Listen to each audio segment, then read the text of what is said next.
as much as I'd like to take ownership for everything, I can't, because I didn't actually start the narrative of she's a liar, she's a con, she's a fraud. You know, I think that really is what blew it up. How I was living my life was not some kind of like a, you know, open invitation for people to kind of just initiate their hate and pick on me. It's like I try to go back and think, is there something I could have done differently?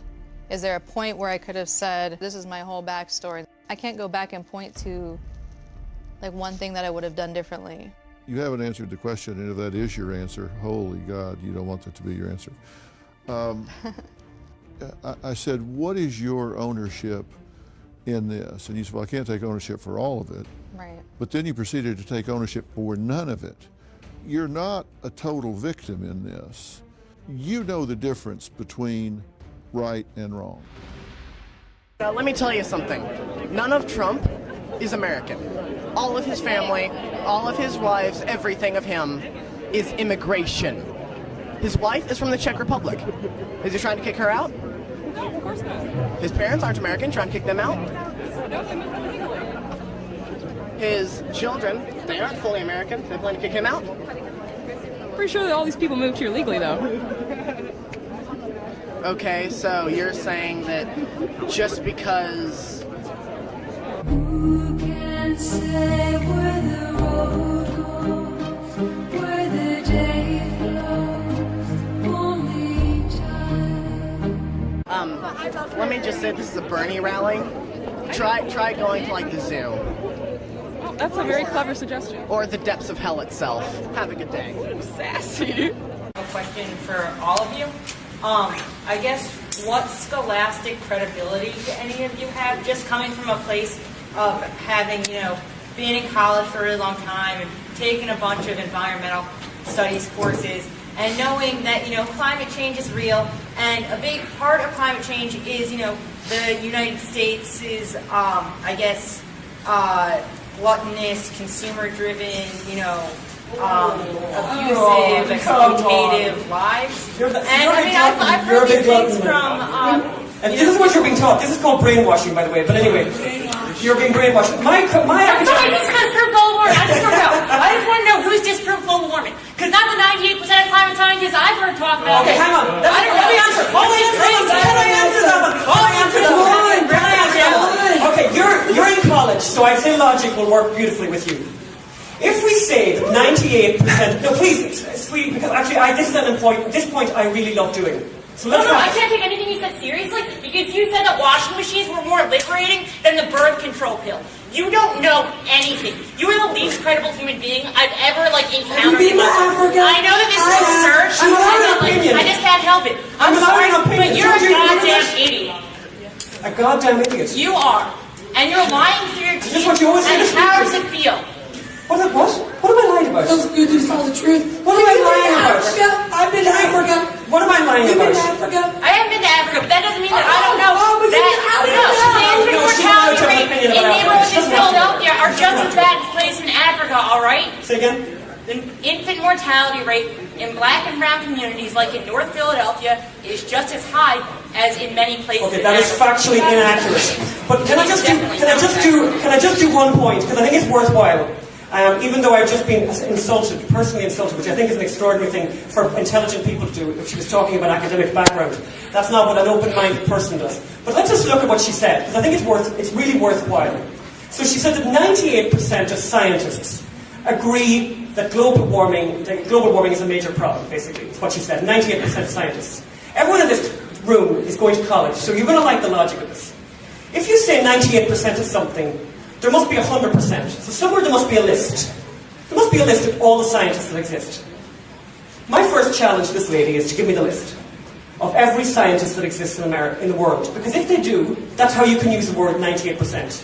If there isn't a definitive list, there is no such thing as 98%. Number one, logic. Number two, science does not proceed by consensus. Science is not democratic. At one time in history, it was the consensus that the Earth was flat. Everyone believed in that. Everyone agreed on that. One man said that that was not true. One person is true. The idea, anyone who says to you, the majority agree with it, so it's true, is not a scientist. I don't know what they are, but they're not a scientist. The laws of gravity do not get agreed by a consensus, by a vote, via democracy. Science is not democratic. Science is about truth. One person can be correct. The person who quotes 98% of science is somebody who already knows they're losing. Gotcha, bitch! So they are using illogic. 98% of all scientists, unless you have an index of all scientists. Richard Lindzen, Chair of Atmospheric Sciences at MIT, says we need to not worry about this. He was on the IPC, he resigned because of the fact that it was so unscientific. The list of scientists that I think is running to about 1,000 that I've seen a list of, who dissent with the other opinion. It grows all the time, but it doesn't really matter how big the list is. It doesn't matter.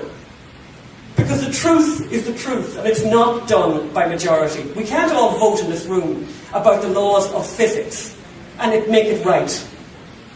And I would like the lady who insulted me earlier to at least acknowledge my logic, at least acknowledge that logic, because she is obviously a highly educated person, although I question that. Anyone who needs to insult, anyone who needs to use ad hominem attacks against the speaker is someone who is obviously really shaky on their facts. Hit me with facts, girl. But I mean, when you have to go down to the personal attacks, you're obviously really losing it. You're going to give me the list then of the 100%. So you have a list of every scientist that ever lived. It's not a list. The book isn't really that big.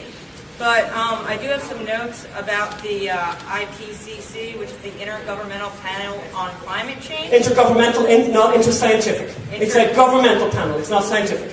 Yes, yes it is, and it was evaluated research from over 130 countries.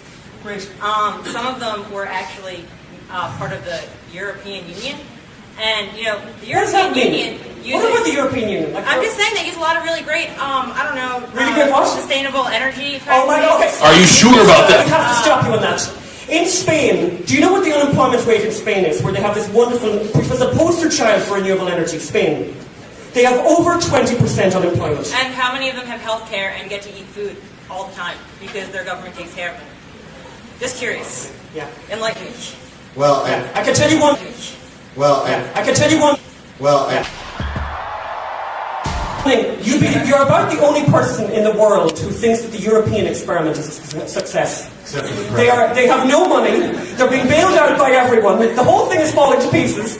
And look at her. My God, you need to read a newspaper. You have got to be informing yourself. The European Union are about to crumble. The euro is about to crumble. Are you aware of that? And the US dollar's doing so good right now? It's doing a lot better. It's doing an awful lot better. Europe is falling to pieces. You do know that now, do you? Don't you? You know that they're rioting in Greece. In Greece, people retire at 50, and they can't continue to pay them. Greece has no money. You do know that. You do know that. You know that in France, there is an incredible problem. They're spending more money than they have. You do know this. Ireland, where I'm from, we are in such bad shape, we have had to give over the sovereignty of our country to the IMF. The IMF had to come in to run Ireland. Do not sit here and try and explain to people here that Europe is a success. You are one girl in a million who's going to believe that. The whole world is acknowledging that the European experiment was a mistake. Well, then what experiment worked? The American experiment! The American experiment! Let me make a point on that. God bless America. This is the only country.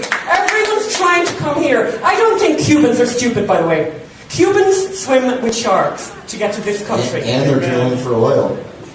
Off the coast of Florida. I mean, That's hilarious. this is amazing. Europe, oh my God. The United States of America. I want to quote on People die. They hide in trucks and vans. They give their life. They give their children to come here. And you think we're foul? Read the newspaper. Do you not read these articles? The European Union, literally. I agree. Are there any other... Okay,